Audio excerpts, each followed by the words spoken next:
हर हर महादेव। श्री शिवाय नमस्तुभ्यम। श्री शिवाय नमस्तुभ्यम। श्री शिवाय नमस्तुभ्यम। श्री शिवाय नमस्तुभ्यम। श्री शिवाय नमस्तुभ्यम। श्री शिवाय नमस्तुभ्यम। श्री शिवाय नमस्तुभ्यम। श्री शिवाय नमस्तुभ्यम। श्री शिवाय नमस्तुभ्यम। श्री शिवाय नमस्तुभ्यम। श्री शिवाय नमस्तुभ्यम। श्री शिवाय नमस्तुभ्यम। श्री शिवाय नमस्तुभ्यम।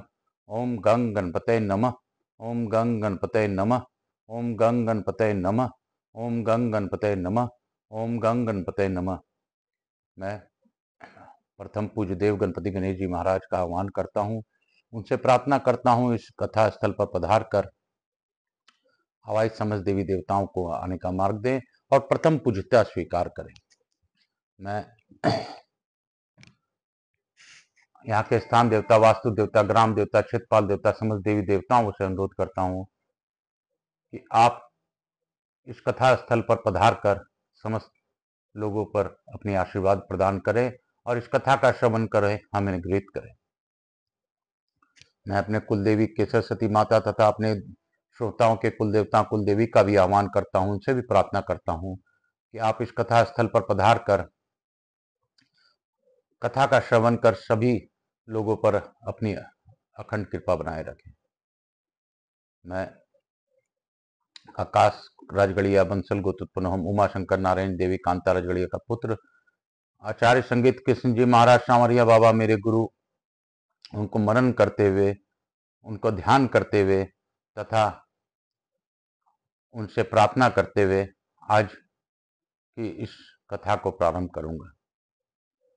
मेरे भोलेनाथ ने जो भी कृपा करी है उसके पीछे बाबा ही मेरे कल्याण करते हैं।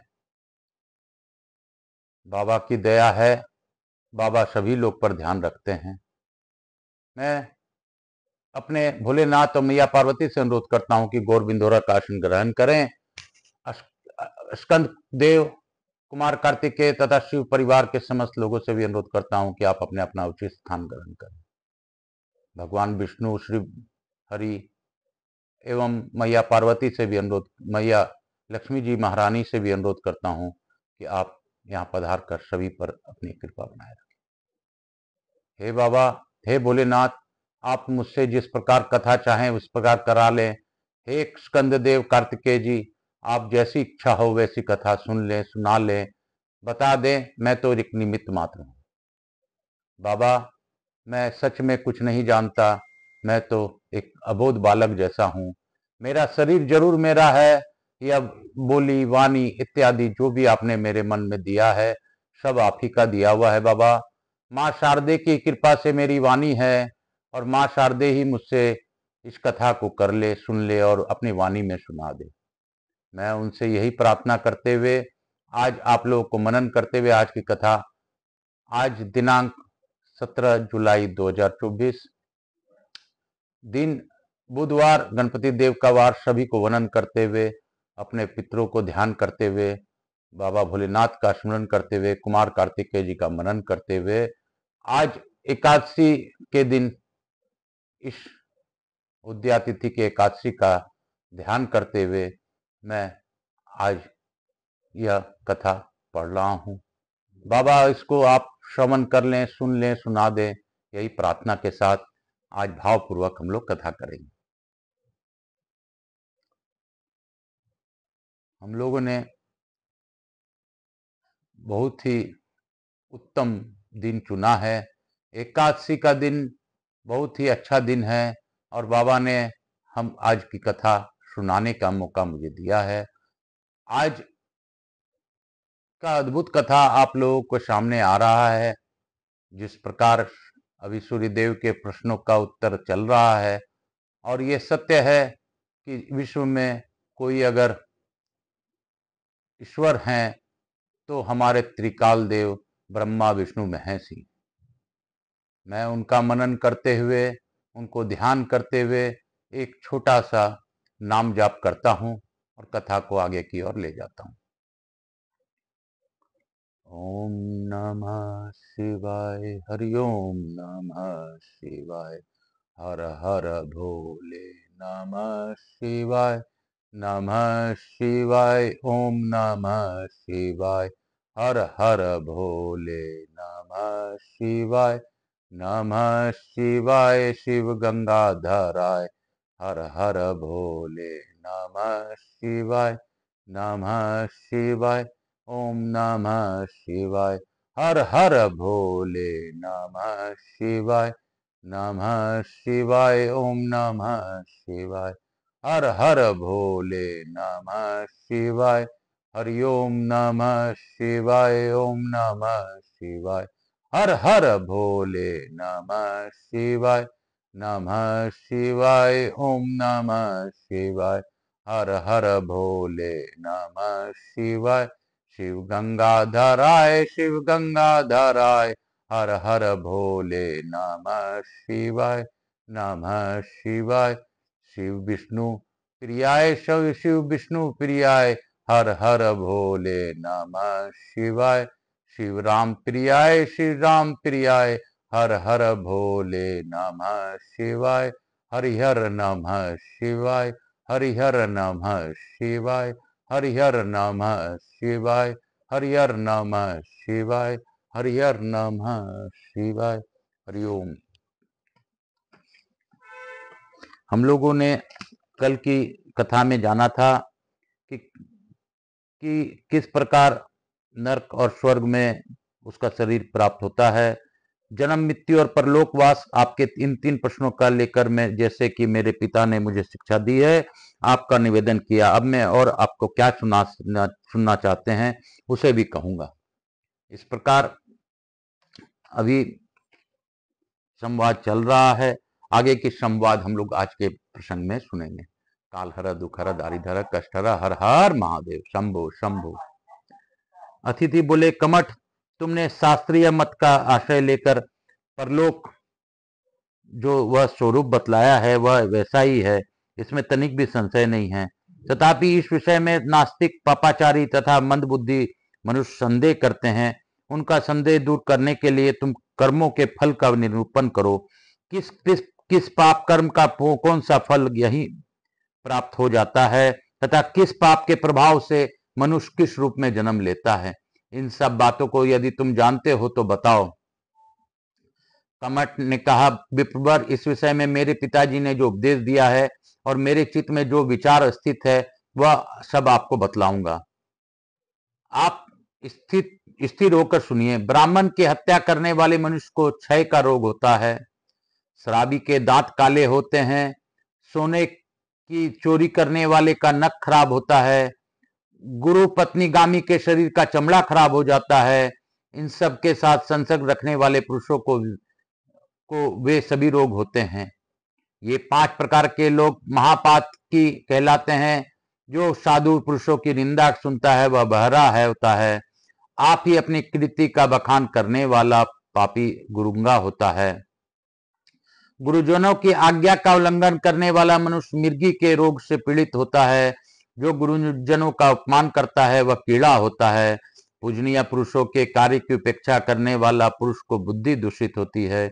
साधुजनों के द्रव्य की चोरी करने को जो जितने पग आगे बढ़ाता है वह नराधम उतने ही वर्षों तक पंगु होता है।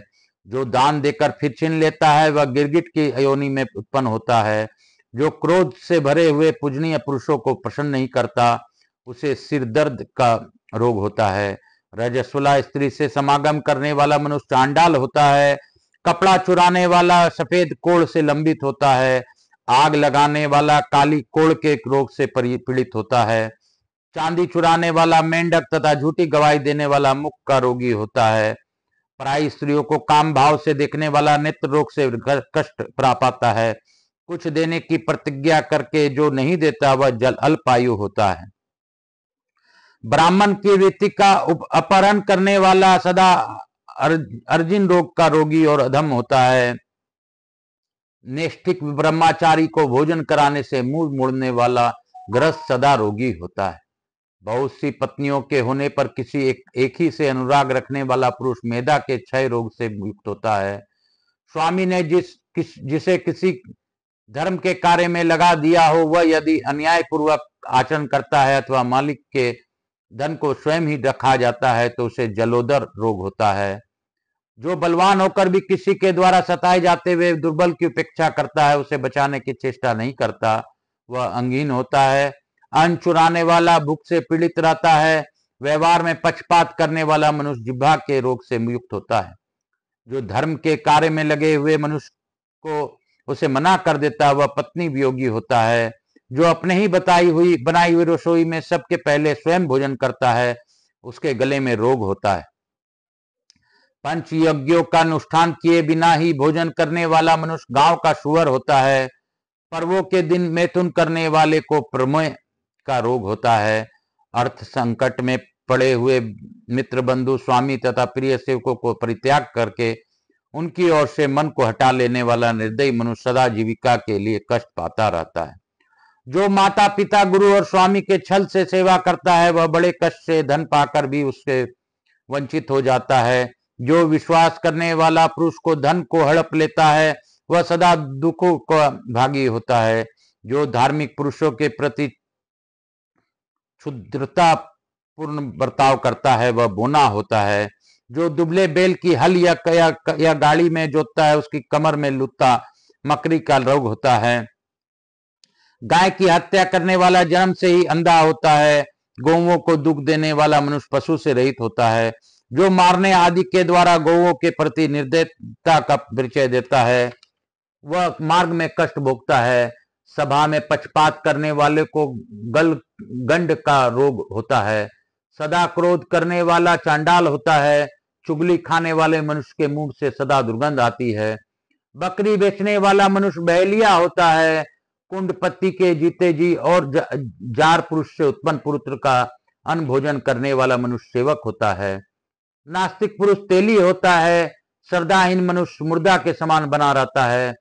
अभक्ष्य भोजन करने वाले मनुष्य को गंडमाला का रोग होता है। सबको दुख देने वाला मनुष्य सदा शोक में डूबा रहता है। अन्याय से ज्ञान ग्रहण करने वाला मनुष्य मूर्ख होता है।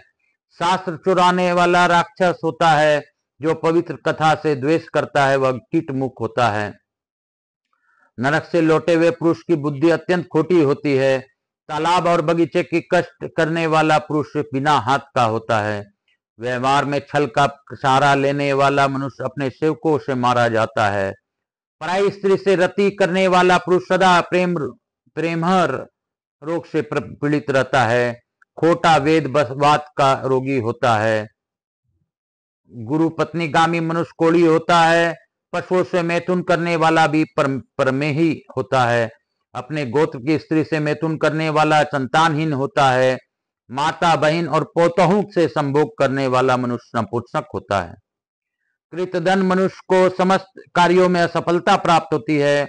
ब्राह्मण, इस प्रकार मैंने आपको पापियों का लक्षण संक्षेप में से बताया है। संपूर्ण लक्षणों का वर्णन करने में तो चित्रगुप्त भी मोहित हो सकते हैं। ये नरकों से भ्रष्ट एवं पाप आत्मा सहस्त्रों योनियों की यातनाएं भोगकर अंत में उपयुक्त चिन्हों से युक्त मनुष्य के रूप में उत्पन्न होते हैं। जो धर्म को नहीं मानते हैं तथा जो दुर्व्यसनों से प्रारित हो, उन शेष पापियों को अनुमान से ही जानना चाहिए।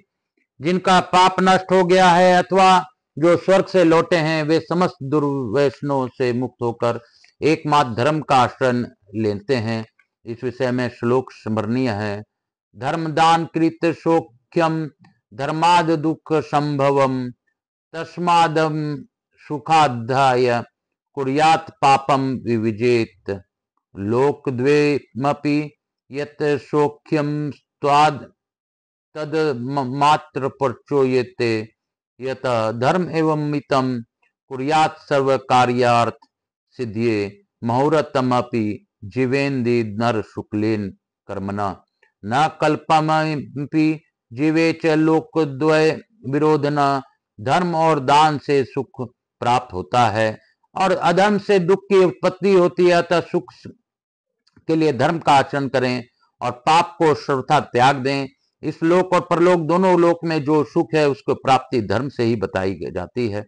अतः समस्त कार्यों और मनोरथ की सिद्धि के लिए धर्म में ही मन लगावें।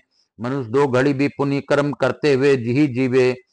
अभय लोक विरोधी कर्म के साथ कल्प भर भी जीने की इच्छा न रखे। विप्रवर, आपने जो कुछ पूछा है उसके मैंने अपनी शक्ति के अनुसार वर्णन किया है। यह अच्छा कहा गया हो या नहीं, उसके लिए आप क्षमा करें। अब और क्या कहूं। नारद जी कहते हैं, 8 वर्ष के बालक कमट का यह भाषण सुनकर भगवान सूर्य अत्यंत विस्मित हुए एवं बहुत प्रसन्न हुए। उन्होंने उस समय हरित आदि ब्राह्मणों को इस प्रकार प्रशंसा की, अहो, ऐसे उत्तम ब्राह्मणों से यह पृथ्वी धन्य है। भगवान प्रजापति भी धन्य है, जिनका मर्यादा का इन श्रेष्ठ ब्राह्मणों द्वारा पालन हो रहा है। इस समय इन श्रेष्ठ ब्राह्मणों से चारों वेद भी धन्य हो गए हैं। जिन ब्राह्मणों में से एक बालक की बुद्धि इतनी तीव्र और स्पष्ट है, उन हरित आदि ब्राह्मणों की बुद्धि कैसे होगी। निश्चय ही त्रिलोकी में ऐसा कोई बात नहीं है जो इन ब्राह्मणों की विदित न हो। नारद ने इनके विषय में जितना कहा है उससे भी ये बहुत बढ़कर हैं। इस प्रकार इन विप्रों की प्रशंसा करके हर्ष से भरे हुए सूर्यदेव ने कहा, श्रेष्ठ ब्राह्मणों, मैं सूर्य हूं। आपका दर्शन करने के लिए सूर्य लोक से यहाँ आया हूं। आज मेरे नेत्र सफल हो गए। आप जैसे उत्तम ब्राह्मणों के साथ वार्तालाप करने और बैठने से चांडाल भी पवित्र होते हैं। देव ऋषि नारद भी सर्वथा धन्य हैं, जो त्रिलोकी के तत्व को जानते हैं, जिनका श्रेय आपके द्वारा उसी प्रकार बढ़ रहा है जैसे वेदती योग में किए हुए दान का पुण्य बढ़ता है। मैं अपने मन और बुद्धि के एकाग्र करके आप सब लोगों को प्रणाम करता हूं, क्योंकि तप और विद्या और सदाचार ही बड़पन का प्रधान कारण है। देवताओं का संसर्ग निष्फल नहीं होता, इसलिए मुझसे कोई वर मांगिए, मैं उसे आप लोगों को दूंगा। भगवान सूर्य की यह बात सुनकर वे श्रेष्ठ ब्राह्मण बहुत प्रसन्न हुए। उन्होंने पाद, अर्ध, स्तुति और चंद्रमा से अत्यंत भक्तिपूर्वक सूर्यदेव का पूजन किया और मंडल, ब्राह्मण आदि जपनीय मंत्रों का उच्चारण करते हुए उनकी इस प्रकार स्तुति की। आदित्य आपकी जय हो, स्वामीन आपकी जय हो, भानो आपकी जय हो, निर्मल प्रकाश स्वरूप आपका जय हो, वेदों के पालक दीवानाथ सूर्यदेव आपकी जय हो। आप हमारा उद्धार करें। ब्राह्मणों के सबसे प्रधान देवता आप ही हैं। ब्राह्मण सृष्टि सूर्यमयी ही है। आपकी कृपा दृष्टि पड़ने से हमारे यह स्थान अत्यंत पवित्र हो गया। आज हमारे वेदाध्ययन सफल हो गए। आज हमें अपने समस्त पुण्य कर्मों का फल मिल गया। गोपते, आपका संग पाकर आज हमारे यह ग्रह सफल हो गया। यदि आप हमें वर देना चाहते हैं तो हम यही मांगते हैं कि आप हमारे स्थान का कभी परित्याग न करें। भगवान सूर्य बोले, क्योंकि आप लोगों ने पहले जय आदित्य कहकर मेरी स्तवन किया है, इसलिए मैं जय आदित्य नाम से विख्यात होकर सदा इस स्थान में निवास करूंगा। हे विप्रगण, जब तक पृथ्वी, समुद्र, पर्वत और नगर विद्यमान है, तब तक मैं इस स्थान में अवश्य रहूंगा, कभी इसका त्याग नहीं करूंगा। यहाँ रहकर मैं अपने भक्तों के दारिद्र्य, रोग समूह, दाद, खुजली, कोढ़, चकता तथा अन्य प्रकार के कोढ़ आदि का नाश करता रहूंगा। जो मानव यहाँ प्रतिष्ठित हुए मेरे श्री विग्रह का पूजन करेगा, उसकी उस पूजा को मैं ग्रहण करूंगा। भगवान सूर्य के ऐसा कहने पर हारित आदि श्रेष्ठ ब्राह्मणों ने वेदोक्त विधि से उनकी मूर्ति स्थापित की। तत्पश्चात सब द्विजों ने कहा, कमठ, तुम्हारे कारण ही भगवान सूर्य यहाँ विराजमान हुए हैं, अतः पहले तुम्हें इनका गुणगान करो। ब्राह्मणों के ऐसा कहने पर वक्ताओं में श्रेष्ठ कमठ ने जय आदित्य को प्रणाम करके इस महास्तोत्र का गान किया। आदिदेव, आपके यथार्थ स्वरूप का साक्षात्कार नहीं केवल यजुर्वेद के मंत्र में श्रवण हुआ है। ज्ञानी जन ऐसा ही कहते हैं। परा, प्रशांति, मध्यमा और बेखरी, यह 4 प्रकार के वाणी सदा आपसे दूर ही दूर रहती है, आप तक पहुंच नहीं पाती। तथापि मैं इतना भ्रष्ट हूं, दुष्ट हूं कि स्वार्थ की कामना लेकर आपका सत्वन करता हूं, पर वो मेरा इस अपराध को क्षमा करें। देव, मार्तंड्य, सूर्य, अंशु, रवि, इंद्र, भानु, भग, अर्यमा, स्वर्ण रेता, दिवाकर, मित्र तथा विष्णु, इन 12 नामों से आप विख्यात हैं। द्वादशात्मन आपको नमस्कार है। त्रिलोकी आपको गर्भगृह है। संपूर्ण आकाश जलाधर अर्धा है। नक्षत्र समूह पुष्प माला है तथा आप आकाश में स्थापित ज्योतिर्मय लिंग हैं। आपको नमस्कार है। आप देवताओं के देवता, नाथों के नाथ, पालनीय जनों के पालक तथा दिनों पर दया करने वाले हैं। नेत्रों के भी नेत्र, दृष्टि शक्ति प्रदाता, मनुष्यों की बुद्धि भी बुद्धि से परे है तथा जीव के भी जीवन है। आपकी जय हो। आप दरिद्रता की दरिद्रता, निधि की निधि, रोग की रोग पृथ्वी में प्रसिद्ध हैं। अप्रमेय जयादित्य, आपकी दीर्घ काल तक जय हो। जो नाना प्रकार की व्याधि से ग्रस्त हैं, कोढ़ के रोग से पीड़ित हैं, जिनकी नाक गल गई है, शरीर भी जीर्ण शीर्ण हो गया है तथा वे जो अपनी चेतना भी खो बैठा है, ऐसे मनुष्य उसके बंधु बांधव माता पिता भी छोड़ देते हैं, परंतु सबके ठुकराए हुए उस अनाथ जीविका भी आप पालन करते हैं। हे देव, हे विविश्वान, आपके सिवा दूसरा कौन इतना दयालु श्रेष्ठ देवता है। आप मेरे पिता हैं, आप ही मेरे माता हैं, आप ही मेरे गुरु हैं तथा आप ही बंधु बांधव हैं। आप ही मेरे धर्म तथा आप ही मोक्ष के मार्ग हैं। देव, मैं आपका दास हूँ, त्यागिए या उबारिए, मैं पापी हूँ, मूढ़ हूँ, अत्यंत भयंकर कर्म करने वाला एवं भयानक हूँ। इतना ही नहीं, मैं पापों की निधि हूँ, तथापि प्रतिदिन आपके चरणों में साष्टांग प्रणाम करके आपका भजन करता हूँ। हे जयादित्य, हे श्री जयादित्य, आप अपने भक्तों का पालन कीजिए। त्वमने वो दुष्ट केवल शूत्र सस्य यजुषेव वाराणस आदित्य देव चतुर्विद्या भारती दूर दूरम घृष्टम सतोमी स्वार्थ काम क्षमेतेत मार्तंड सूर्य सुर विश्वेश यथेन्द्रो भानु भर्ग यर्मा स्वर्णरेता दिवाकरो मित्र विष्णु स देव ख्यातत्वम वेद्वादशात्मा नमस्ते लोकत्रयम वे तब गर्भगृह जलाधर पोच्यते खम समग्रम नक्षत्र माला कुशाम भी माला तस्मे नमो व्योम लिंगाय तुभ्यम त्वम देव देवस्तम नाथ नाथ सत्वम पाल्य पाला कुपेन कृपालु त्वम नेत्र नेत्रम जन बुद्धि बुद्धि बुद्धे प्रस्वतम जय जीव जीव दारिद्र्य दरिद्र निधे निधानाम रोग प्रयोग प्राथिव्याम चिरात जय आदित्य जया प्रेम्य व्याधिग्रस्त कुष्ठ रोग भी भूतम भगन ग्रान सिम्र देहम विसंज्ञम माता पिता बांधव सत्य जीतम स्वयं स्वे सत्य युक्तम पासिदे विवस्वतो देवम कोष्टि श्रेष्ठ तत्व वंदे त्वम मे पिता त्वम जननी त्वमेव त्वम मे गुरु बांध्य वासच तवमेव त्वम मे धर्मास्तत्व च मे भोक्ष मार्ग गो दास्तुभ्यम त्वज य वा रक्ष देव पापोस्मि मूढ़ोस्मि महोग्रहो कर्मो रौद्रोस्मि पापस्य निधानस्मि तथापि नित्यम प्राणिपत्य प्रदयो भर्ज जामी भक्तान पाले श्री जाया यार्क। मेरी स्तुति जिसके लिए इस पृथ्वी पर कुछ भी दुर्लभ ना हो, ऐसा विशेषकर रविवार को नारद जी कहते हैं। महात्मा कमठ के इस प्रकार स्तुति करने पर भगवान जयादित्य ने हंसते हुए संदिग्ध एवं गंभीर वाणी में उनसे कहा, कमठ, तुमने जो यह जयादित्य अष्टायक सुनाया है, इससे जो मेरा स्तुति करेगा उसके लिए इस पृथ्वी पर कुछ भी दुर्लभ ना होगा। विशेषतः रविवार को मेरे पूजा करके जो इसका पाठ करेगा उसके रोग और दरिद्रता का नाश होगा।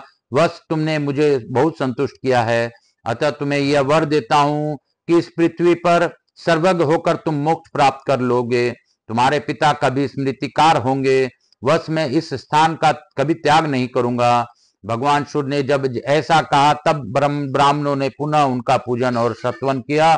तत्पश्चात उन द्विजेंद्र से आज्ञा लेकर वे वहां से अंतर्ध्यान हो गए। कुंती नंदन, इस प्रकार इस भूतल पर अश्विन मास में जय आदित्य का प्रादुर्भाव हुआ, इसलिए वह मास वहां अति विशेष पर्व मनाया जाता है। अश्वनी मास में रविवार को कोटि तीर्थ में नहाकर जो जय आदित्य का पूजन करता है वह बड़े बड़े भारी पुण्य फल को प्राप्त होता है। जय आदित्य को लाल फूल माला चढ़ाने व चढ़ाने, लाल चंदन और रोली का लेप करने, गंध धूप आदि देने तथा घृत पक्व नैवेद्य समर्पण करने से ब्रह्मघाती, शराबी, स्वर्ण चोर तथा गुरु पत्नी गामी भी अपने समस्त बातों से मुक्त हो सूर्य लोक को जाता है। इस लोक में पुत्र, स्त्री, धन और आयु आदि संसार की सुख में पाकर अभिष्ट भोगों से संपन्न हो सूर्यलोक में चिरकाल तक निवास करता है। प्रत्येक रविवार को जय आदित्य का दर्शन, कीर्तन और स्मरण भी सब रोगों की शांति करने वाला है। जो अनादि अनंत तेजो निधि एवं अव्यक्त देव भगवान सूर्य की भक्ति पूर्वक पूजा करते हैं वे रोग और शोक से रहित सूर्य धाम में लीन होते हैं। अर्जुन, जो लोग सूर्य ग्रहण प्राप्त होने पर एकाग्रचित हो सूर्य कूप में स्नान करते हैं, प्रयत्न पूर्वक आहुति देते तथा जय आदित्य के आगे यथाशक्ति दान देते हैं, उनकी पुण्य की कैसी महिमा है यह एकाग्रचित होकर सुनो। कुरुक्षेत्र, प्रभास, पुष्कर, काशी, प्रयाग अथवा नेमिषारण में जो पुण्य प्राप्त होता है वही पुण्य जयादित्य के प्रसाद से वे लोग वहां भी पा जाते लेते हैं। बोलो शंकर भगवान की जय, बोलो काशी विश्वनाथ की जय। आज की अध्याय यहीं पर पूर्ण हुई और गुरु आज्ञा लेके आज की अध्याय को यहीं पे विराम दूंगा। मैं अपने भोले बाबा को स्मरण करते हुए, लघु आरती करते हुए आज की कथा को यहीं पर विश्राम देते हुए गुरु आज्ञा लेकर इस कथा को विश्राम दूंगा। और आप सबों से यही कहूंगा कि जपा कर तु श्री शिवाय नमस्तुभ्यम, भजा कर तु श्री शिवाय नमस्तुभ्यम। मंत्रों का है यह जप श्री शिवाय नमस्तुभ्यम, मंत्रों का है ये जप श्री शिवाय नमस्तुभ्यम, श्री शिवाय नमस्तुभ्यम। जपा कर तू हरिओम तत्सत, जपा कर तू श्री शिवाय नमस्तुभ्यम, भजा कर तू श्री शिवाय नमस्तुभ्यम। बोलो हरिहर महादेव की जय, बोलो हरिहर महादेव की जय, बाबा विश्वनाथ की जय। काल हर दुखर दारिदर कष्टर, हर हर महादेव, शंभो शंभो।